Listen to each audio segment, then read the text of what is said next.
Na sua vida anterior, ele não podia nem andar. Tudo o que queria era uma vida calma, longe do sofrimento. Mas ao reencarnar nesse mundo, ele recebe algo que muda tudo. E sem perceber, começa a construir o lugar mais perigoso desse universo. Um homem que sofreu a vida toda na Terra por um erro de uma divindade, recebe a oportunidade de reencarnar. Para ajudá-lo em seu grande sonho de ser agricultor, Deus lhe concede um artefato divino. Como bônus, ele ainda ganha um corpo imune a doenças e que jamais sentirá cansaço. Ao despertar nesse novo universo, ele fica espantado por conseguir se mover, algo que era impossível em sua vida anterior. Ele também encontra o artefato concedido por Deus e se espanta com o quão extraordinário ele é. Enquanto procura um local para se proteger de possíveis monstros e construir sua nova base, ele avista uma árvore gigantesca e decide que ela será o seu novo lar. Ele então parte em busca de alimento e descobre que ao usar a ferramenta para cavar, ele não se esgota. Aproveitando-se disso, ele escava vários túneis até encontrar a água. Ele também decide limpar a área ao redor, pois em breve ela será usada para a plantação. Ao utilizar a ferramenta para cortar uma árvore, ele percebe que ela corta madeira como se fosse manteiga, com uma facilidade absurda e em um único golpe. Ele processa a madeira, mas de tão focado na tarefa, nem nota a noite chegando. Então, ele faz um buraco na grande árvore e decide passar a noite por ali. No dia seguinte, enquanto ainda estava limpando a árvore que lhe fornecia água, ele tem seu primeiro contato com uma criatura desse mundo. Um coelho com uma aparência assustadora surge em sua direção para atacá-lo, mas acaba virando seu almoço. Depois de construir seu próprio banheiro para as necessidades básicas, ele começa a preparar o solo para o plantio. Ele já está imaginando os vegetais que irá cultivar, mas se dá conta de que não tem nenhuma semente. No entanto, ao acordar no dia seguinte, ele nota que no seu campo havia um broto do vegetal que ele tanto queria. Ele então entende que o poder de sua ferramenta divina tornou isso viável. Ele constrói uma cerca para proteger a plantação e continua a abater os coelhos enquanto os dias se passam. Em um belo dia, ele encontra 2 cães na entrada de sua casa e decide dar-lhes comida. Ele percebe que a fêmea está grávida e de repente ela entra em trabalho de parto. Ele os leva para sua cabana e resolve deixar a natureza seguir seu curso. Ele pega no sono e, ao acordar no dia seguinte para verificar a situação, descobre que nasceram 4 filhotes de lobos sadios. Ele dá nomes aos lobos, que acabam vivendo com ele. A mãe ele chama de Kuroa. O deus que o reencarnou, percebendo o erro que havia cometido, se lembra que ele foi enviado justamente para a Floresta da Morte, um dos lugares mais perigosos, repleto de monstros ferozes. Enquanto isso, na Terra, o protagonista está confirmando a força de seu instrumento, usando-o para cultivar todos os tipos de vegetais que nasciam. Para demonstrar sua gratidão à divindade que lhe concedeu aquela existência tranquila em outra dimensão, ele cria 2 estátuas. Ele também faz uma para o suposto deus agricultor que o presenteou com a ferramenta. Algum tempo depois, ele resolve plantar árvores frutíferas para variar sua dieta de carne e se aventurar pela floresta, já que os cães podiam acompanhá-lo e garantir que ele não se perdesse na volta para casa. Com a chegada do frio, ele se vê sem opções para se aquecer, pois a pele dos animais que ele caçava tinha um cheiro desagradável e poderia estragar. Mas ele é salvo quando Kuroa chega com uma aranha gigantesca, que demonstra uma grande habilidade com tecidos. Ela o ajuda a criar casacos e roupas para casa, e ele a adora, dando-lhe o nome de Zabutão. Depois do inverno solitário, os filhotes de Kuroa começam a deixar a vila em busca de amigos e retornam acompanhados após uma longa jornada. Em um certo dia, o alarme de Zabutão toca, e quando o protagonista vai verificar, os lobos tinham capturado uma garota que estava envolta em fios e nua. Ele não entende nada, mas quando vale oferecer a blusa para se cobrir, ela assalta em seu pescoço, sugando seu sangue e voltando à sua forma original. Kuroa o verista a espanca e ela retorna ao seu tamanho original, de uma garota loira. O protagonista, ao conseguir conversar com ela, percebe que ela é inofensiva e permite que ela beba seu sangue para recuperar as energias. Ele a leva para sua vila e ela se maravilha com a colheita e o estilo de vida que ele leva ali. No fim do dia, ela está escrevendo em seu diário de anotações médicas e o protagonista descobre que seu nome é Ru. Conforme a conversa avança, ele percebe que em algum momento ela partiria. Com medo de ficar sozinho novamente, ele a convida, de forma insistente, para morar ali. Ela fica envergonhada com a proposta que ele fez, mas ele mesmo não havia percebido que estava pedindo em casamento. Após notar sua gafe e ficar sem graça com a sua atitude, ele a pede de novo, e ela, por fim, aceita viver com ele. No dia seguinte, enquanto ela o saúda, ele nota sua estatura de garota loira novamente, e ela diz que é para a segurança dele, já que ele não pensaria em atacá-la enquanto ela estivesse naquela forma. O protagonista comenta o quão útil é ter Ru com ele, já que ela introduziu a magia e o ensinou sobre o sal que ele tanto queria. Um tempo depois, o alarme de Zabutão toca mais uma vez e outra garota é capturada pelos lobos. Dessa vez, era um anjo que aparentemente conhecia Ru. Ele a leva para sua casa e Ru revela seu relacionamento com ele, apresentando como seu esposo. O anjo se identifica como tia e conta que estava encarregado de capturar Ru, que havia causado uma grande confusão com os nobres de seu reino. Ele pensa em convidá-la para morar com eles e depois de fazê-la passar o dia no campo, ele convida novamente, mais uma vez insistindo. Suas verdadeiras intenções são reveladas quando ele fala para Ru que seu corpo não daria conta das atividades noturnas e se estivesse sozinho. Tia resolve ficar com eles, mas em um belo dia, ela lhe pede permissão para se ausentar por um tempo. Depois de um tempo, ela retorna com diversas elfas que haviam haviam perdido sua casa na floresta. Com o intuito de proteger sua raça e ter um bom lugar para viver, elas pedem abrigo ao protagonista. Eles começam os preparativos para as novas moradias, e as elfas, por serem muito habilidosas, ajudam a construir suas próprias casas, que por sinal ficam muito melhores que a casa do protagonista. Elas também se mostram proficientes na arte da ferraria, e rapidamente constroem uma fornalha para começar a trabalhar. Depois de um tempo, uma das elfas decide fazer pão com fermento natural, e enquanto o protagonista se delicia, ele questiona Ru sobre o dono daquelas terras, e é aí que ela responde que o rei demônio é o proprietário. O protagonista teme uma retaliação, mas o tranquiliza, dizendo que como ninguém os ajudou a fundar a vila, tudo ali pertence unicamente a ele.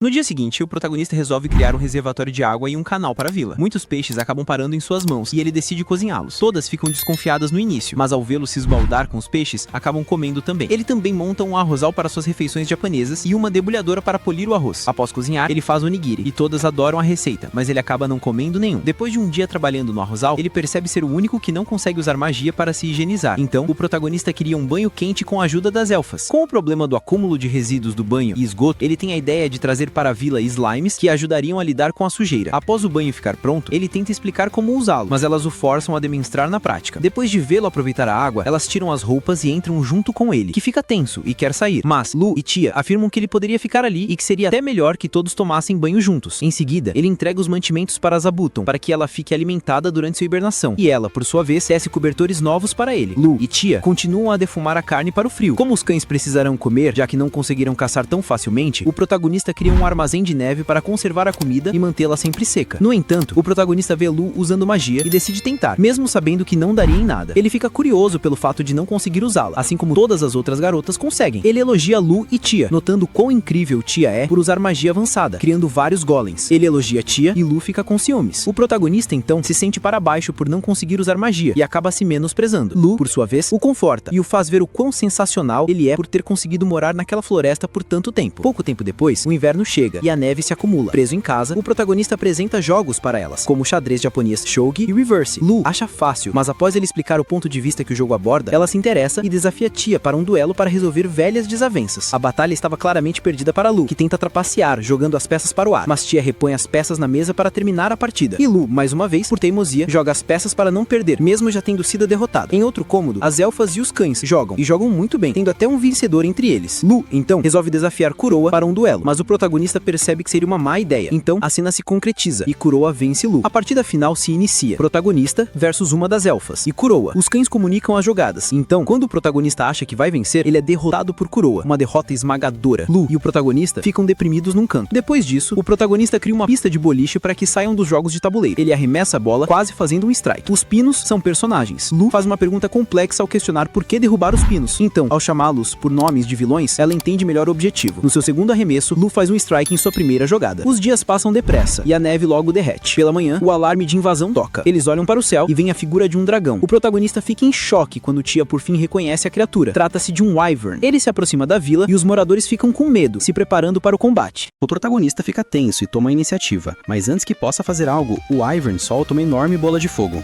Tia avisa rapidamente e Ru levanta uma barreira para protegê-lo. A barreira detém um ataque, mas não é suficiente, e várias bolas de fogo menores se espalham pela vila. As elfas rapidamente vão apagar o fogo.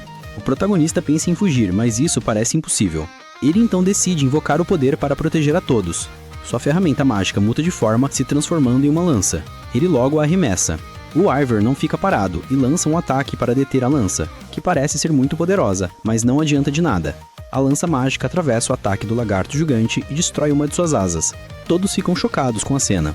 A lança retorna para a mão do nosso protagonista, quase como o Mjolnir de Thor, e ele logo desfere mais um ataque, levando o lagarto ao seu limite. Ele então cai na floresta. Após apagarem os incêndios, eles se embrenham na floresta para procurar o corpo do monstro. Ele está de costas e desmaiado, com os lobos em cima. O protagonista, com um tom sério, pergunta se é possível que o monstro esteja sendo controlado por alguém, mas Tia nega, afirmando que ninguém enviaria um monstrão tão valioso de forma gratuita. Ela confirma que ele estava agindo sozinho e por instinto. Após a conversa séria, a líder dos dragões pergunta se é possível comer a carne do lagarto gigante. A rainha da comida explica que a carne de Wyvern é rara, e diz que um rei tentou de tudo para obtê-la, mas todos os seus cavaleiros pereceram sem sucesso. O protagonista então prepara vários pratos com a carne do monstro, que, aparentemente, estava ótima. Tia e Ru questionam a probabilidade de parar o ataque da lança do protagonista, mas julgam ser impossível, dada a força que ela exerceu sobre a barreira. 3 barreiras foram quebradas em um instante. Em um castelo distante, 3 figuras estão completamente aterrorizadas ao saber que o Ivern foi derrotado com apenas 2 golpes vindo do chão. A situação parecia perigosamente ameaçadora. Em outro castelo, um dragão também discute o ataque. Ele pergunta o que aconteceria se ele recebesse o ataque de frente. O mordomo responde que o ataque o perfuraria de forma limpa, então o dragão decide não agir. O protagonista então decide produzir vinho, e todas ficam animadas com a notícia e o processo. As meninas vão pisar nas uvas, e como o tia acaba caindo, elas decidem que precisam de um ritmo. As elfas se lembram de uma canção de sua terra natal, e todas começam a dançar e cantar. No fim do processo, o protagonista pensa ter feito muito vinho, mas as elfas dizem que pode ser que ainda falte. Em uma outra cena, o deus que puniu nosso protagonista por engano está sendo repreendido por todas as suas falhas até agora, ainda mais por ter dado uma cópia da lança sagrada a ele. Mas ele afirma que não revelou sua verdadeira utilidade e que o protagonista está usando-a apenas como uma ferramenta agrícola. Aparentemente, a lança tem o poder de sugar a energia de alguém, mas como o protagonista tem vitalidade infinita, ele não é afetado. Além de tudo, a deusa está furiosa com a estátua que deveria ser dela, mas que acabou se tornando a imagem de um velho aos olhos do protagonista.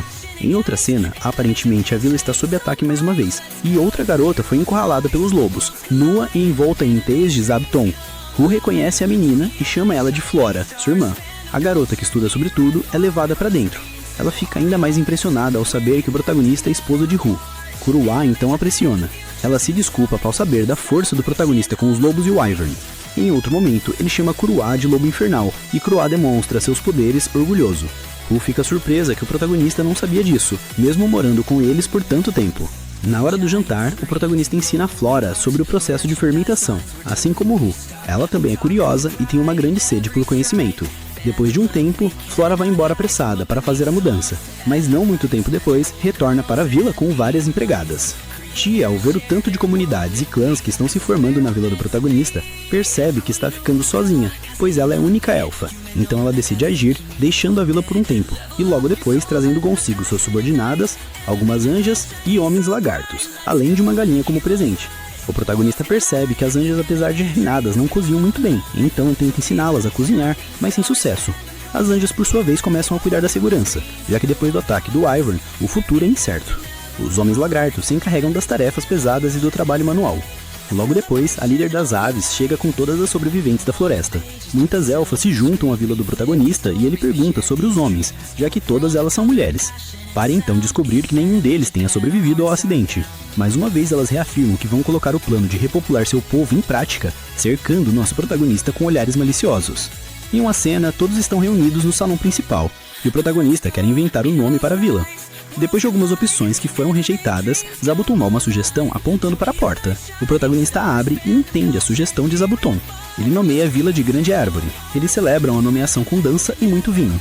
O protagonista é nomeado prefeito da vila. Estamos na transição entre o frio e o calor, e o número de moradores voltou a crescer. A vila, agora chamada de Vila da Grande Árvore, está evoluindo a cada dia e ele, mesmo sendo prefeito, sente que nada mudou. Pelo seu monólogo, surge mais uma vez o som do alarme de Zabuton. Há alguém na vila. Uma das anjas que cuidam da segurança da vila voa até o protagonista e o avisa que um mensageiro estava lá. Um mensageiro do Rei Demônio. O protagonista fica surpreso, mas decide ver o que ele quer em sua vila. Após se encontrarem, o mensageiro se apresenta como Bezel e pede uma audiência com o responsável da vila. O protagonista logo se apresenta com a pessoa que ele procura. O mensageiro duvida com desdém, mas o protagonista mantém a postura, afirmando novamente ser ele que comanda ali. Então, como é uma forma de comemoração por terem se conhecido, o mensageiro tira de uma bolsa mágica uma espécie de garrafa, onde provavelmente há uma bebida cá. Do fica muito contente ao ver a garrafa. O mensageiro, então, entrega a mensagem do Rei Demônio. Aparentemente, o rei quer discutir a situação do lugar que o protagonista criou, a Vila da Grande Árvore. Ele pensa que o rei quer cobrar impostos e o expulsaria dali. Ele pensa e decide fazer um acordo, dizendo que se o rei estiver disposto a deixá-lo a viver ali, ele enviaria uma parte da colheita como um pagamento. Ele propõe que 10% de sua colheita seja enviada ao rei. O mensageiro fica chocado com a proposta e, sem pensar muito, aceita. O protagonista fica sem entender a negociação fácil e tão favorável para ele. Eles entram para que um contrato seja formalizado. A negociação é detalhada. 10% de tudo que vier dos campos, deixando bem específico, não serão inclusos ovos, leite, mel ou álcool. E se o povo do Rei Demônio tiver interesse, ter onde entrar em uma negociação comercial. Após se sentir mal com a negociação, o protagonista lhe dá um presente de despedida. Depois, Tia e Lu dizem que a negociação foi muito boa, pois normalmente a taxa cobrada deveria ser de 50% a 60% do produzido. E por apenas 10% da produção, eles terão a proteção anual do Rei Demônio demônio, Lu revela o que estava naquela garrafa que a deixou feliz. Era uma poção que cura tudo, tanto se for bebida quanto aplicada numa lesão. No castelo, enquanto discutem a negociação que tiveram, eles ficam surpresos com o fato dele ter aceitado se submeter, mesmo tendo poder militar para matar um Wyvern. O mensageiro então diz que, além de tudo, foi muito estranho a presença da princesa vampira e da anja da aniquilação. Ele continua a contar o que viu lá: um exército de elfas superiores e uma matilha de lobos infernais. Além disso, ele foi conduzido até o protagonista por um trio de anjos assassinos, e durante todo o tempo em que permaneceu na vila, ele acreditava que sua vida estava por um fio. Ele finalmente revela todas as ameaças que imaginou sozinho e fala sobre o presente que ganhou do protagonista. Ao abrir, ele encontra 6 maçãs e fica impressionado. Depois de provar a fruta, ele a acha deliciosa e também nota o tipo de pano que embrulhava, um tecido de uma aranha demoníaca, e segundo as lendas, travou uma batalha épica contra o rei demônio. Com essa revelação, uma das pessoas à mesa, tomada pelo pânico, pediu demissão. Ela simplesmente não aguentou a pressão e queria ir embora. No dia seguinte, na vila, os habitantes têm uma visão espantosa. Um dragão gigantesco, chamado Draime, o verdadeiro líder dos dragões, se aproxima e oferece um presente ao protagonista, por ele ser um vizinho. Eles foram até lá para fazer uma visita de cortesia. O protagonista pensa em convidá-los, mas o enorme dragão, que mantém a cabeça abaixo o tempo todo, não conseguiria passar pela entrada da vila. Então, à distância, o dragão revela uma forma humana, o que facilitaria a interação com o protagonista. Após um tempo na vila, o dragão não quer mais ir embora, pois amou o lugar. Depois de ser convencido, ele parte, carregando o presente. O protagonista, sentindo-se incomodado por fazê-los esperar na entrada da vila, decide construir uma casa para visitantes. As elfas sugerem uma casa que possa acomodar pelo menos 30 pessoas, dada a dificuldade de se chegar lá. A construção começa. O protagonista decide cuidar de como os hóspedes seriam recebidos, já que até então eles não eram guiados, mas sim capturados e levados para a vila pelos anjos. Além disso, toda vez que Zabuton acionava alarme, os homens lagarto entravam em modo de batalha e pegavam suas armas para interceptar o invasor. Zabuton então ganhou um novo método de aviso. Agora um sino tá quando for um visitante. Depois disso, o protagonista pensa sobre como será a recepção na vila. Ele queria ir com Uru e Tia, mas a líder das ângelas logo rejeita a ideia do protagonista. Então, mais pessoas são adicionadas à comissão de boas-vindas, o que acaba se tornando mais um ponto de demonstração de poder da vila. Ru, por sua vez, fica responsável por viciar os visitantes que passam a noite, pois ela consegue ficar dias sem dormir e ainda se sentir bem. Logo depois, tudo é posto à prova. Um grupo de meio-lobo chega à vila, buscando estreitar laços. Ru, à frente da situação, conversa e pergunta se aquele era o grupo completo. O líder responde que sim, mas ela questiona se os que estão escondidos na floresta seriam tratados como inimigos. Então, os lobos demoníacos surgem e encurralam todos os que estavam escondidos, apontando suas armas. Ru diz que eles devem ter cuidado ao estar na vila, pois até mesmo ela precisa andar na linha quando está lá. E para acomodar os visitantes, ela os tranca na casa de hóspedes, dizendo que eles não estão seguindo a norma de quem vem criar bons laços com a vila, pois não trouxeram nenhum presente. Mais uma vez, a diferença de tratamento fica clara. A comida oferecida aos novos visitantes é muito inferior à dada aos que trouxeram presentes. O protagonista pede que elas parem, mesmo estando contra isso. Elas preferem esperar e ver quais são as verdadeiras intenções deles. O protagonista então pergunta aos jovens sobre a sua vila, mas eles não têm informações importantes para dar. Eles revelam que a sua vila não tem muitos habitantes, e que foram até a vila do protagonista para fazer negócios, após ouvirem do local de um dos integrantes do exército do rei demônio. Enquanto bebem, eles dão informações importantes, como o motivo de alguns deles estarem escondidos do lado de fora da vila. No dia seguinte, as negociações começam. Eles estão interessados em trocar minérios pela produção do protagonista, mas terão dificuldade em levar a mercadoria até a vila, devido ao terreno complicado da floresta. O líder se desculpa por não ter trazido um presente, e diz que na próxima vez trará algo, mesmo que sua vila seja pobre. Então, chega a hora de partir para a Vila dos Lobos para a negociação. Tia irá em nome do protagonista, para que ele não precise sair da vila sozinho, ainda mais por ser o homem mais importante de lá. Draime concorda em levar as mercadorias para lá, mas em troca de um barril de vinho. Basicamente, o majestoso líder de todos os dragões concorda em fazer um serviço de entrega para conseguir vinho. Na Vila dos Lobos, eles ficam em dúvida se a negociação realmente iria adiante, quando um dragão aparece no céu, causando pânico. Mas ao notarem que Tia está no topo deles, ficam mais tranquilos. Já de volta à vila, todos dizem que a negociação correu bem, mas que o chefe de lá quer enviar moradores para a vila, 20 no total, e para o desespero do protagonista, todos serão jovens mulheres. Ele dá a condição de que pelo menos 2 dos enviados sejam homens, e então aceita todos na vila. Quando o grupo de mulheres chega, elas dizem que estão preparadas para que o protagonista as use da melhor maneira que ele quiser, e impõe a condição de que ele não pode abandoná-las. O protagonista sauda e diz que as camas estão prontas, e pede para que elas se acostumem com o clima dali. Elas, um pouco envergonhadas, entendem completamente errado a afirmação do protagonista. E para completar o desespero dele, os homens enviados são 3 meninos. O líder da Vila dos Lobos enviou 3 crianças para a vila do protagonista, mas as elfas se questionam se podem pegar os meninos. O protagonista intervém, pedindo para que elas esperem no mínimo 10 anos antes de tocar nos meninos. Com a chegada das garotas lobo, elas ainda não estão familiarizadas com a vila e são instruídas a seguir as ordens da chefe das anjas e a tratar de suas questões pessoais com a líder. O protagonista tenta fazer com que elas se sintam mais à vontade em sua presença. Elas ainda pensam que seriam tratadas de forma horrível, mas é o contrário, elas são tratadas muito bem.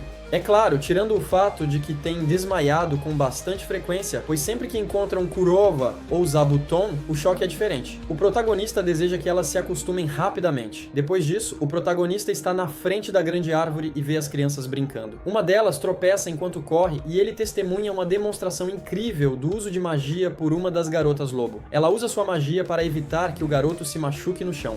O protagonista fica impressionado com a habilidade dela e chega à conclusão de que de todos na vila, ele é o único que, aparentemente, não consegue usar magia. Tia então diz que os anjos, as elfas, as anjas, os homens lagartos, Zabuton, Kurova e, por incrível que pareça, até mesmo a abelha do protagonista conseguem usar magia. E para acabar de vez com a autoestima do protagonista, até o slime que fica no seu banheiro é capaz de usar magia. Sim, o slime da privada usa magia. Mas a lobinha, tentando confortar o protagonista, diz que ele não é o único que não consegue usar magia, pois as crianças lobo também não podem. Ela o convida para praticar junto delas. O protagonista pensa na proposta e continua com suas tarefas, mas de repente, uma explosão acontece no meio da floresta. O protagonista toma um grande susto, achando ser um terremoto. Uma das anjas da guarda chega voando e avisa que um urso grappler e uma víbora sanguinária estão lutando no norte da floresta. O protagonista imagina que não deve ser algo tão sério, mas ao sentir um novo tremor, entende a gravidade da situação. A anja o alerta, pois se eles continuarem, isso pode afetar a vila e é perigoso se envolver sem ter cautela. Então, o protagonista, na maior tranquilidade, pergunta a ela se eles poderiam comer esses animais. Sim, o protagonista faz jus à cultura de comer tudo o que se move.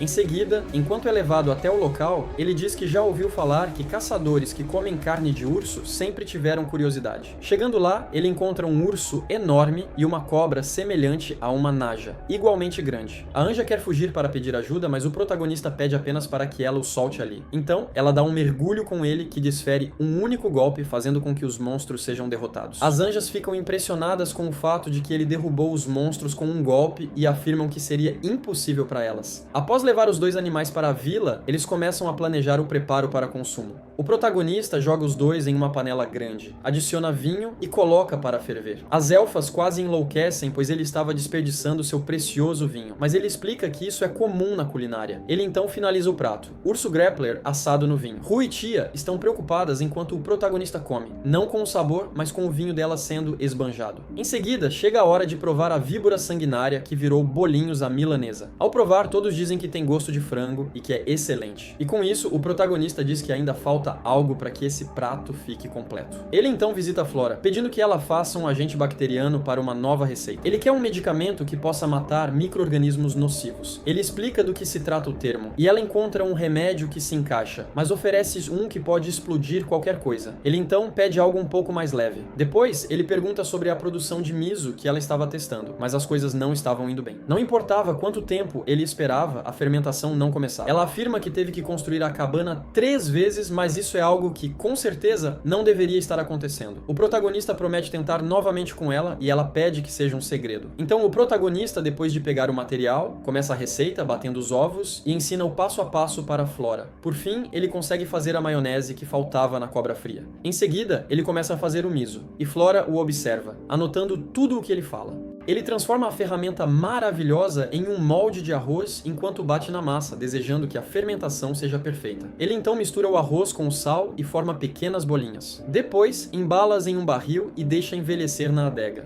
O processo levará alguns meses para ficar completo. Flora questiona o tempo, mas o protagonista diz que o tempo deixará os sabores mais intensos. Então, Ru aparece dizendo que o protagonista tem visitas. Um grupo de anões liderado por um homem chamado Dono. Eles estão na vila por terem ouvido que ali tem álcool de alta qualidade e pedem para que o protagonista compartilhe com eles. O protagonista, que é ingênuo, quase concorda, mas as garotas dizem que ele não pode dar o álcool de graça, mesmo que sejam convidados. Os anões dizem que não têm dinheiro, mas que têm conhecimento em tecnologia e que poderiam fazer uma troca. Eles querem transformar as incríveis colheitas do protagonista em álcool do mais puro. Todas as garotas ficam maravilhadas com a proposta, e então os anões começam a trabalhar na produção do álcool imediatamente. Eles implementam um sistema de destilação na vila e produzem um whisky de milho. Ele ainda precisa ser envelhecido, mas é muito forte. Então, os anões concordam em ficar na vila para trabalhar como cervejeiros. Depois de conseguir o novo tipo de álcool, ele resolve dar uma festa de boas-vindas para as mulheres lobo e os anões. Todo mundo aproveita para encher a cara enquanto prova as novas descobertas culinárias do protagonista, principalmente a maionese. O protagonista então nota que com a chegada dos anões, ele finalmente tem homens adultos para ajudá-lo na jornada noturna que ele tem tido com todas as garotas da vila. Dono avisa que todas elas são bonitas, mas são muito jovens pra ele e que se elas não conseguem ter barba, não são pra ele. O protagonista questiona o fato da barba e o anão fica envergonhado por ter dito isso. No dia seguinte, o protagonista está tranquilo, andando pela vila, quando nota algo se aproximando rapidamente pelo céu. Um dragão que está chegando à vila. Ele deduz que o dragão não tem boas intenções e rapidamente transforma a ferramenta mágica na lança e se prepara para arremessá-la, a fim de evitar qualquer dano à sua vila. Mas o dragão, de repente, é atacado por Draime. Depois disso, eles ficam apenas se encarando no céu quando mais um dragão chega voando e se junta a eles. Ele parece perigoso e o protagonista arremessa a lança em sua direção, mas ele desvia. O protagonista, então, rapidamente faz a lança retornar para a sua mão para lançar outro ataque, mas é impedido pelo mordomo de Draime. Draime estava indo até a vila todas as noites, o que levantou suspeitas dos outros dois. Elas queriam ter certeza. Eles veem que ele estava estranho, pois sempre saía com o tesouro e voltava de manhã.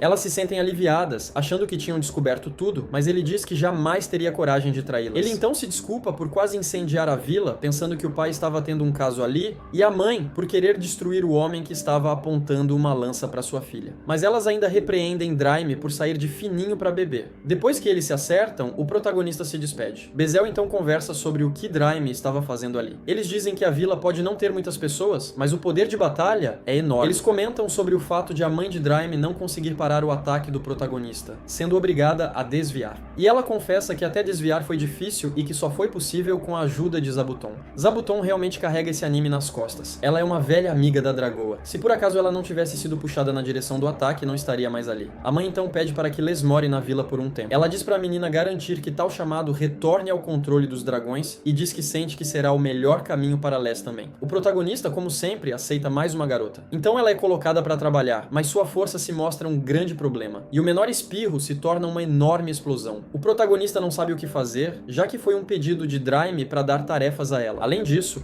tanto Kurova quanto todos os outros animais estão completamente apavorados desde que os dragões chegaram ali. Pode não parecer pela maneira como Draime age, mas os dragões ainda são criaturas que naturalmente causam medo. Ao ser informado da enorme capacidade intelectual dos dragões, o protagonista tem uma ideia e envia Les como representante diplomática para fazer negócios com o pessoal do Rei Demônio. Eles simplesmente desmaiam de medo. E o que era para ser uma negociação quase vira uma ameaça, com eles aceitando todas as condições. Depois de voltar ao castelo, eles discutem o fato de agora haver até dragões na vila e decidem enviar um espião, mesmo que seja arriscado. Eles têm a ideia de enviar a própria filha para lá para estudar o poder militar. A mãe diz que a segurança dela deve ser a prioridade número 1. Ela diz para ele não se preocupar, pois, como é filha dele, está confiante em sua capacidade. Mas ela, ao voar sobre a vila, usando uma magia de furtividade, é recebida por Les ao entrar. Ela então logo reconhece o infame dragão de quem todos têm medo. Depois, Les precisa receber outras pessoas e a jovem demoníaca acaba caminhando sozinha pela vila, o que é ideal para sua missão. Ela então nota todas as raças que moram ali e diz que será difícil, mas que juntas todas as forças poderiam lidar com eles. Depois, ela avista a princesa vampira, Tia e o trio de anjos assassinos. E para completar, um exército de elfas superiores, assim como os filhotes de Zabuton e Kurova. Toda a sua confiança em suas habilidades desaparece. Ela começa a pensar que faria sentido que Les estivesse no comando daquela organização, mas que alguém ainda estaria acima dela, um chamado prefeito, que governa todos. Quando o protagonista chega, ele é apenas um humano simples e ela fica impressionada por haver um humano ali. O protagonista se preocupa com ela, mas ela afirma não ser fraca o suficiente para que um humano precise se preocupar com ela. Depois, enquanto conversa com Les, ela descobre que aquele humano é o tal prefeito e que, apesar de ser um simples humano, ainda é forte o suficiente para derrotar a Rainha Dragão. E ela percebe o quão grosseira foi com ele. O protagonista então descobre que a garota é filha de Bezel e que ela morará ali por um tempo, mas toda vez que o vê, fica paralisada de medo. O protagonista começa a explicar algo sobre os slimes. Eles começaram a se multiplicar e agora possuem espécies de várias cores. O protagonista achou que eles eram inofensivos e não se importou com o número, mas um deles fez algo imperdoável. Se infiltrou em um barril de vinho e o esvaziou. Todas na vila ficam chocadas com a capacidade do slime de beber o barril inteiro, algo que nem mesmo o Rei Dragão conseguiria fazer. Mas a principal preocupação delas foi o Slim roubar o vinho que era delas e beber sozinho. Então, resolvem dar um castigo castigo severo, mas a lobinha os impede de cometer esse ato cruel. No entanto, elas ainda estavam furiosas. Logo começa o primeiro julgamento da aldeia, com todos julgando o slime como culpado. Imediatamente elas se revoltam dizendo que vão queimá-lo. As bêbadas levam a sério a situação, mas o protagonista, com pena do slime, pede para que elas deixem essas sentenças bárbaras de lado e sugere um confinamento para ele. Mas Ru diz algo certeiro. Ele é um slime, e mesmo que seja repreendido, nada o fará refletir sobre suas ações. Elas então resolvem absolvê-lo, já que o castigo não adiantaria nada. Já em outra cena, estamos no outono com o protagonista feliz, pois a colheita foi boa, já que ele se dedicou muito ao trabalho. Ele decide fazer um jantar para as garotas. Elas começam a comer rapidamente, e ao se lamentar por não conseguir frutos do mar, todos ficam espantados. Eles perguntam a ele sobre o que ele está falando. O protagonista começa a narrar diversos tipos de peixes e receitas, e Ru, então, pede a sua irmã que pesquise rapidamente sobre o que o protagonista está dizendo. Algumas delas nunca tinham visto o oceano, e outras ficam com medo dos animais que o protagonista mencionou. Então Flora diz a ele que no reino demoníaco há uma cidade portuária, e que por lá ela poderia ter acesso ao mar facilmente. 3 delas resolvem partir em uma operação para conseguir os peixes. Alguns dias depois, um representante da cidade de Chachato vai ao encontro do protagonista. Ele traz diversos tipos de peixes em grande quantidade para negociar. Ele revela ter 3 objetivos com sua visita. O primeiro, cumprimentar o protagonista formalmente. O segundo, criar mais oportunidades de comércio com a vila e fazer negócios. E o terceiro, assumir o cargo de intermediário da vila em negociações com o mundo exterior. Ele é direto em seu pedido e elogia a grande vila, dizendo que se aceitarem poderão obter um valor muito maior nos negócios. Ele então apresenta uma lista de negócios que a empresa dele administra. Ti assume a liderança nessa negociação. Enquanto está indo embora, o comerciante diz que a conversa foi muito produtiva e demonstra interesse no álcool produzido na vila. Mas Les, a dragão, surta, dizendo que não deixa ninguém tocá-lo. Ele quase tem um ataque do coração. Eles conversam sobre o comerciante e o protagonista deseja que as negociações deem certo. O protagonista pensa consigo mesmo que o comerciante parecia assustado no fim da conversa. E, no céu, em cima de Les, o velho mercador mostra que ele realmente estava em pânico enquanto estava lá. Então, voltamos no tempo. 3 dias antes, na cidade portuária. O responsável por aquela área está muito ocupado e visitantes com aparência suspeita chegam para fazer negócios pedindo para falar pessoalmente com o chefe. Quando ele chega, ele quer recusar, mas tem a intuição de que deveria receber esses visitantes. E quando chega ao encontro deles, ele percebe que não poderia ter tomado decisão melhor. A senhorita da família Chrome estava ali e ele teria se dado mal caso a tivesse mandado embora. Ele percebe Les e pergunta quem ela é, e descobre que ela é o infame dragão dos rumores. O cara fica com o coração na boca e as duas desejam fazer negócios com ele, mas ele tem um dragão o encarando e homens lagartos o cercando. O velho está à beira do colapso, mas ao confirmar à mina de ouro que os produtos que elas trouxeram são, ele logo se apressa para providenciar o que elas pediram. Ao se oferecer para ir junto na entrega, ele descobre que as mercadorias serão levadas para a Floresta da Morte, onde fica a grande Vila da Árvore. O cara mais uma vez quase enlouquece, principalmente enquanto caminha nas costas de Les, um dragão, e ainda mais logo depois, quando visita os pais de Les, os governantes dos dragões. Ao chegar na vila, vendo os moradores monstruosos, o homem não para de se sentir ameaçado por um segundo sequer, desde que resolveu receber as duas em sua cidade. Mas ele fica contente com o rumo que seus negócios tomarão e com os lucros futuros que pode obter. Mas seu corpo precisará aguentar a pressão. Na vila, o protagonista faz um prato com frutos do mar, deixando todas as suas garotas encantadas. Ele logo começa a pensar em pedir camarões e lulas na próxima vez. No dia seguinte, o alarme de Zabuton toca mais uma vez, e ele vê, pela terceira vez, um dragão atacando sua vila. As anjas que fazem a guarda da vila conseguem notar rapidamente a chegada do dragão, mas pará-lo é outra história, já que ele ainda é um dragão. O dragão, agindo de forma arrogante, lança uma bola de fogo na floresta enquanto desafia o protagonista para uma batalha. Ele não nega e logo arremessa a lança, mas o dragão consegue desviar. Mas ele faz a lança retornar para a sua mão em um instante e a arremessa de novo, derrotando o dragão com extrema facilidade. O dragão, caído na floresta na habitual forma de garota fofa, se rende ao protagonista e aos lobos. O assustado Draime chega pedindo que o protagonista se acalme e explica que o nome dela é Hakuren, sua irmã mais velha. Ela explica que foi até lá por conta de uma fala de Draime que queria casar sua filha com o protagonista, mesmo sem o consentimento dele. O protagonista então dá uma bronca nele, mas ela afirma ter ido lá para saber o tipo de pessoa com quem ele lida e que a forma como ela chegou foi para confirmar os rumores sobre a força dele. Ela também foi desabafar a raiva que está sentindo por sua sobrinha ter conseguido um parceiro antes dela, sendo 900 anos mais nova. O protagonista, ao ouvir isso, fica furioso. Ele agarra a cabeça dela e a manda limpar a bagunça que havia feito. Hakuren é convidada convidada para jantar e já se sente em casa querendo verificar por si mesma os jogos que a vila tem. Ela então fala sobre o que eles deveriam apostar. O protagonista, ao falar sobre apostar um striptease, faz com que os dragões se interessem. E com o andamento do jogo, ele se arrepende da sua sugestão, pois as coisas estão ficando ruins. De todos ali, ele é o que mais perdeu e o que está com menos roupa. Ele então começa a duvidar de que os dragões não estejam usando magia para trapacear. E ao apostar tudo em sua última jogada, ele mesmo assim perde, tendo Hakuren e todas as garotas o forçando a tirar a última peça de roupa. Mas ele, como um bom perdedor destemido, acaba tirando tudo na frente das garotas. No castelo demoníaco, a notícia de que os dragões estão se reunindo na vila se torna algo importante, principalmente com Hakuren indo para lá. Enquanto isso, o rei demônio está com uma preocupação ainda maior. A filha dele o está tratando friamente, e desde que voltou, só lhe disse bom dia. Na vila, Hakuren está dando aula para as crianças. Ela decidiu ficar na vila e se mostrou muito habilidosa em qualquer um dos trabalhos que era preciso, mas também é muito preguiçosa, reclamando de tudo que a mandam fazer e sempre se esgueirando para o seu quarto quando ninguém está olhando. Logo depois, as lamias chegam à vila, implorando por suas vidas. Aparentemente, os lobos, enquanto limpavam a floresta, as atacaram, causando problemas. Eles, sem saber, estavam mais atrapalhando do que ajudando. Eles decidem trocar os materiais que elas trouxeram como uma oferta de paz por algumas de suas frutas. E depois disso, elas retornam para suas casas. Mas antes, o protagonista pede que quando elas o visitarem, venham cobrindo a parte de cima, pois ele estava com problemas ao não conseguir não encarar os seus seios. E elas concordam em fazer um tipo de serviço de entrega para a vila, carregando as encomendas. A partir daí, o comércio entre as 3 vilas aumenta novamente. O protagonista então decide mais uma vez aumentar a sua equipe.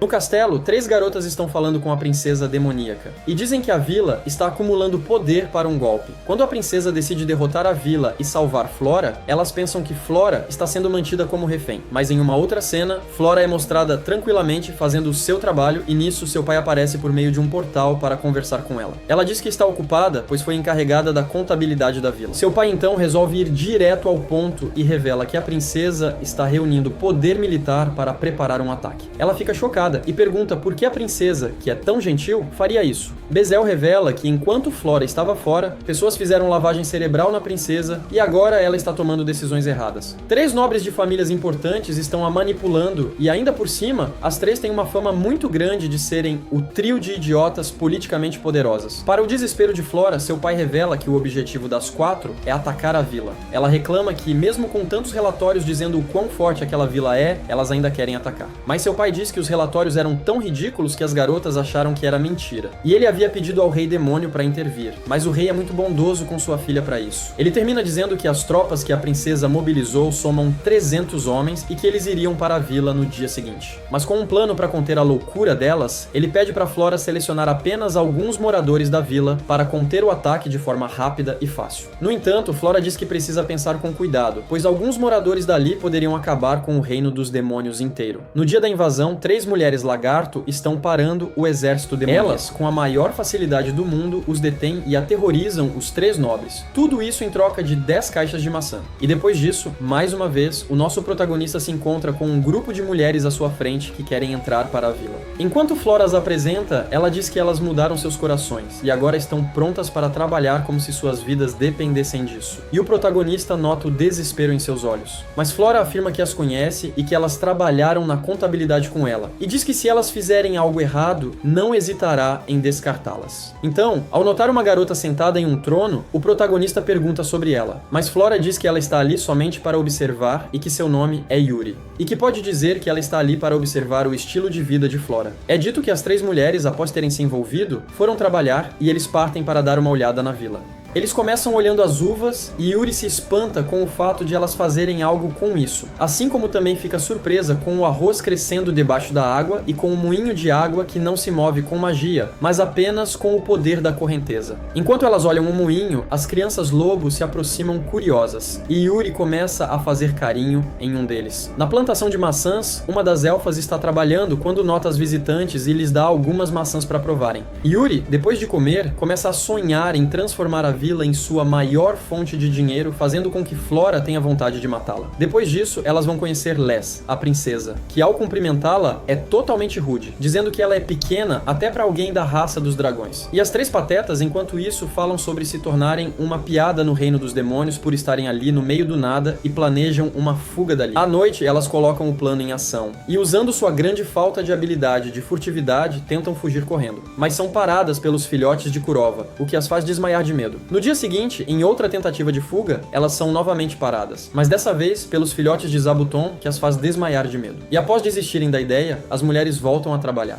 Algum tempo depois, enquanto acariciam um filhote de Kurova, elas falam mais uma vez sobre o contraste de um lobo infernal selvagem e daqueles que o protagonista cria na vila, que são extremamente dóceis. E Yuri até se arrisca a brincar de pega-pega com o pequeno lobo. Mesmo ainda precisando se acostumar com a realidade, Yuri admite sua visão limitada do mundo e fica surpresa com a existência de um lugar assim, fora do reino demoníaco. Ela também diz que cometeram um erro ao trazer a guerra pra lá e que não acreditava na notícia de que um dragão vivia ali, achando que era apenas um plano para assustá-los. Mas ela justifica suas ações pelo fato de Flora ter saído do reino demoníaco do nada, e ainda por cima, a notícia de que ela era refém na vila. Mas elas acabam fazendo as pazes e a paz reina. Na hora do jantar, todas ficam surpresas com a qualidade da comida, que faz com que seus esforços durante o dia sejam recompensados. Ao falar sobre a adaptação delas na vila, Rue chega na conversa. O protagonista então nota que ela esteve o dia todo em uma forma que não é a sua habitual. Ela diz que não estava conseguindo manter a sua transformação, mas que isso passaria em breve. No dia seguinte, Yuri aparece novamente para brincar com as crianças lobo, mas as servas entram em desespero, tentando pará-la e a chamando de princesa, o que faz com que as crianças ouçam que ela é uma princesa.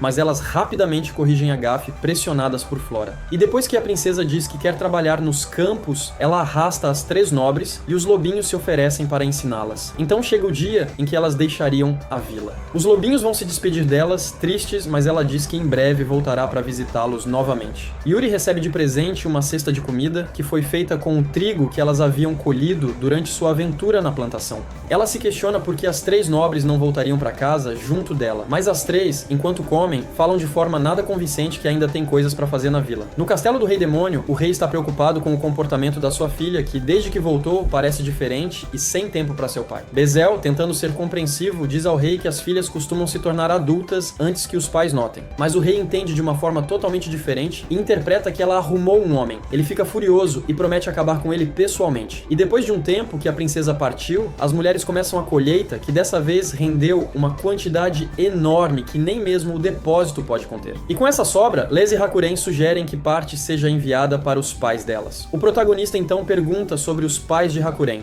e ao falar sobre eles, é revelado que os dois são dragões imperadores. O protagonista tem uma imagem mental simplesmente horrível deles. Les parte para entregar parte da colheita em sua casa e na cidade portuária de Chachato, ela recebe um pedido para matar um monstro marinho. Ao fazê-lo, ela leva parte da carne para a vila, pensando que é o tipo de peixe que o protagonista queria no passado. E Hakuren, na volta da entrega na casa de seus pais, traz consigo um grupo de elfas negras. O protagonista comete o erro de chamá-las como é normal na Terra, mas ela diz que são apenas elfas da montanha. E por terem ficado sem comida, Hakuren achou que a vida delas poderia ser melhor caso se juntassem à vila. O protagonista fica com algumas dúvidas, fazendo com que as elfas pensem que não seriam aceitas na vila. Mas ele diz que eram dúvidas sobre onde elas dormiriam e a elfa fica feliz por ser aceita. Ela diz que dormiria até no chão da vila. E para honrar o seu orgulho, elas dizem que pagarão por sua comida com suas excelentes habilidades de caça. Mas depois de algumas tentativas de caçar os animais demoníacos daquela floresta, elas percebem que sua sabedoria de caça não seria útil ali. E depois de ser consolada pelo protagonista, a elfa nota que ele está trabalhando em um tipo de artesanato com cerâmica.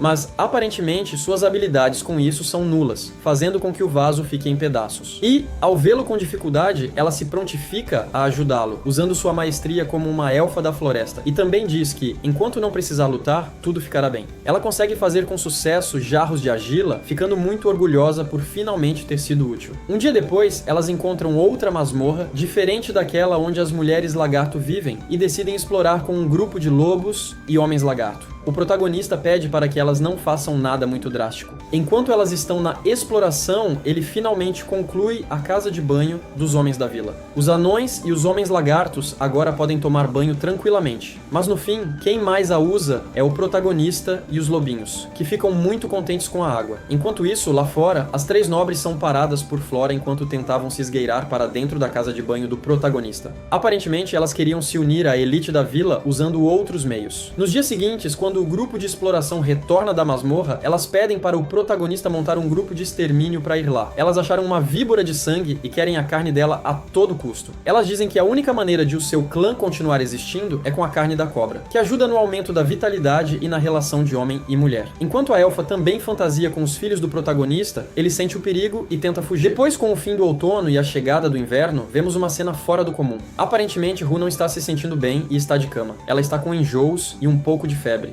O protagonista então faz uma pergunta a Ru questionando se ela havia tido desejo por comidas azedas recentemente. E ela diz que sim, mesmo sem fome. E ao dizer isso, Tia e os outros entendem tudo e perguntam se ela realmente ainda não havia notado. Ela fala sobre uma pessoa com os mesmos sintomas um tempo atrás em sua vila, e o protagonista fica curioso sobre o que houve com essa pessoa. Ela então diz que não houve nada demais. Eles apenas a parabenizaram pelo bebê, o que faz com que o casal de lerdinhos fique completamente chocado com a notícia. Logo pela manhã, o protagonista está animado. Ele gosta de iniciar seu dia bem cedo e enquanto ele está no meio do seu alongamento, Ru lhe dá bom dia. A primeira coisa que ele faz depois de dar bom dia é perguntar sobre como ela está. E ela pergunta por que ele faz essa mesma pergunta toda vez que a vê. Mas ele explica que sempre pergunta por que acha que as coisas podem estar difíceis para ela e se lembra de quando eles descobriram sobre a gravidez de Ru e como a vila ficou alvoroçada e alegre só de saber da notícia. Ele descobre o verdadeiro motivo que estava impedindo sua transformação. E incrivelmente, ela era a mais calma de todos ali. E voltando à cena atual, ela diz para o protagonista não se preocupar, pois tem certeza de que tudo ficará bem. Ela diz que vai para o Jardim das Ervas Medicinais. Ele mais uma vez pergunta se ela ficará bem. E ela novamente fala sobre a preocupação excessiva dele. Voltando à rotina matinal, o protagonista explica o motivo de não acordar ainda mais cedo. As empregadas insistiram para acordar mais cedo que ele, mas ao tentar estar acordadas antes dele, acabaram ganhando olheiras enormes. Então, para que elas possam cumprir o objetivo mais facilmente, ele está se esforçando para acordar um pouco mais tarde. Depois, durante o relatório diário, a líder das anjas avisa sobre o slime bêbado e fala que na noite anterior ele se esgueirou até o depósito e esvaziou um barril de vinho, mas acabou que foi um barril de isca que eles deixaram lá de propósito para caso ele invadisse. Mas uma das empregadas fica confusa sobre ficar feliz que o plano deu certo ou triste pelo fato de ele ter entrado. Depois de dar mais umas voltas, chega a hora do café da manhã, mas nem todos podem comer juntos por conta do espaço. Então, eles são divididos em 3 grupos, se revezando para comer. E quando eles estão prontos para comer, o protagonista nota Flora, que tem uma aparência nada saudável e que está sussurrando coisas sobre seus experimentos com o miso e suas constantes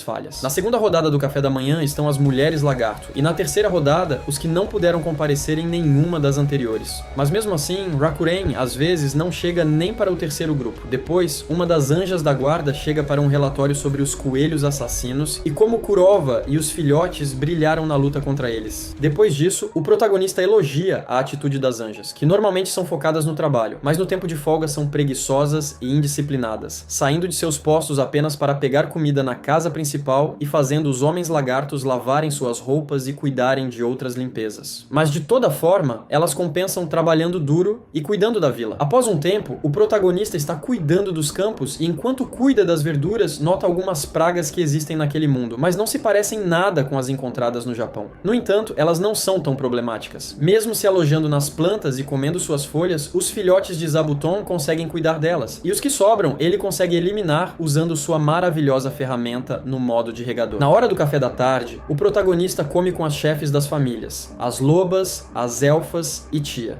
e explica que, nesse mundo, o ato de comer à tarde é estranho. Todas comentam sobre o quão estranha essa prática é, e as elfas até ficam com medo, se perguntando se estava tudo bem até mesmo comer por 2 dias seguidos, e também se a reserva de alimentos resistiria a esse ritmo. Segundo elas, às vezes não era possível comer uma única refeição por dia. E Tia também fica surpresa. Para ela, poder comer todos os dias é impressionante. O protagonista então pensa em querer que nenhum deles se preocupe com comida enquanto morarem ali. Na hora do almoço, os moradores também vêm ao protagonista para trazer seus problemas e buscar sua aprovação. plantação. Depois disso, ele começa a cuidar dos campos. Mesmo que haja mais pessoas para cuidar da colheita, apenas ele, com sua ferramenta poderosa, pode cuidar da plantação. Ele decide plantar flores para trazer cor e um ar mais civilizado à vila. E depois disso, ele vai para a carpintaria. Muitos aldeões pedem que ele faça coisas por causa de sua ferramenta. Ele pode fazer tudo, por mais difícil que seja, mesmo sem experiência. Pela tarde, todos se juntam para um treinamento de força, mas as mulheres dizem que, mesmo que não precisem, seria bom que eles soubessem se defender se necessário. E durante o treino, ele ouve uma das empregadas dizer que eles precisam se esforçar mais, pois se continuarem a comer assim, em breve não caberão mais em seu sagrado uniforme de empregado. O protagonista nota que também pode estar ficando cheio e decide treinar, mas ao usar uma espada, ele protagoniza uma cena hilária. Ele pede a adaga que ela estava usando, mas ele diz que o problema é a arma, e decide usar sua lança, mas ela é um pouco forte demais para ser usada. À noite, já em casa, eles estão experimentando um novo prato que criaram à base de coelho assassino. Mas ao perguntar o quanto de confiança no prato ela tem, Yuri responde que apenas 20%. E quando ele fala para ela servir pratos que têm apenas 50% de confiança no sabor, ela o pressiona, dizendo que não pode se dar ao luxo de desperdiçar comida. Ele então se esforça muito para comer, enquanto todas as outras parecem ter gostado da comida. E à noite, a mesa fica bem mais cheia. Eles aproveitam para passar o restante das informações ao prefeito, e Flora chega com uma nova carta da princesa, dizendo que quer comer novamente as maçãs da vila e que também quer que o protagonista faça ali um novo estilo de jardim.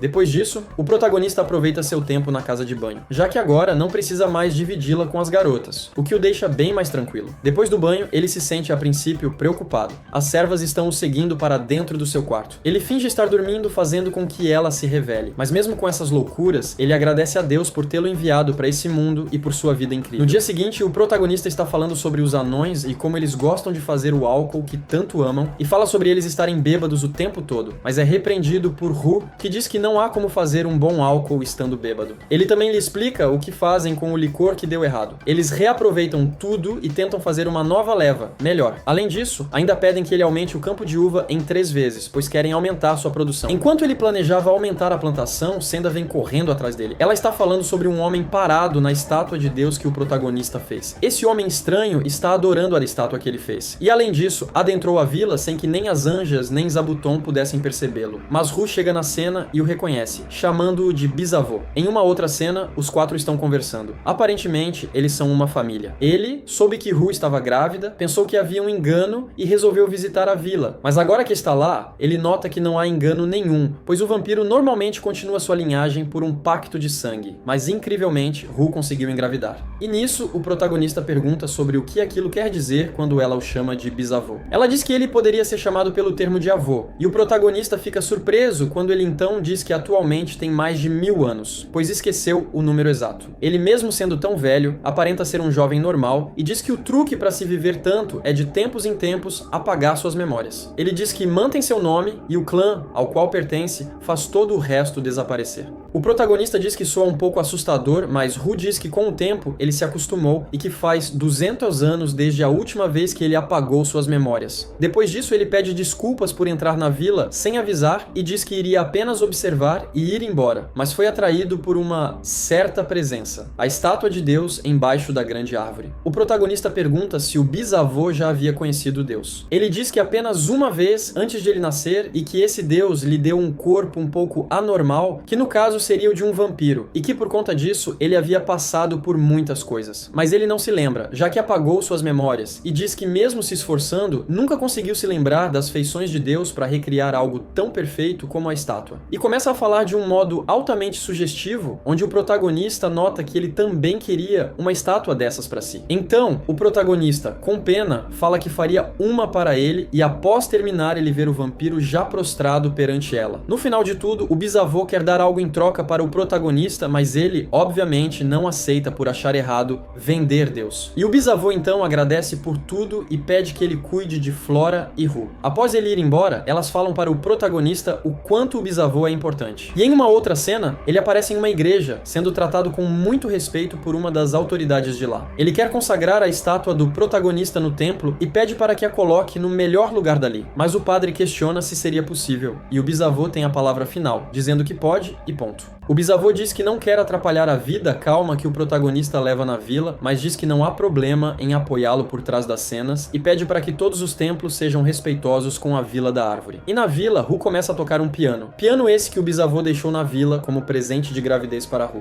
Ele vai conversar com Ru em uma casa principal da vila, onde as 3 servas de Flora estão, e logo ficam animadas ao reconhecer a qualidade do piano. Então, elas querem muito tocá-lo, mas se dão por vencidas pelo medo de quebrar o piano e pedem ao protagonista um piano velho para praticar. Após a chegada do piano, todos quiseram tentar tocar e aprender, mas as que se saíram melhor foram Flora e as 3 patetas. Mas à noite, o protagonista nota seu erro mesmo quando estão tentando dormir, elas não param de tocar. E ainda por cima, tocam de maneira horrível.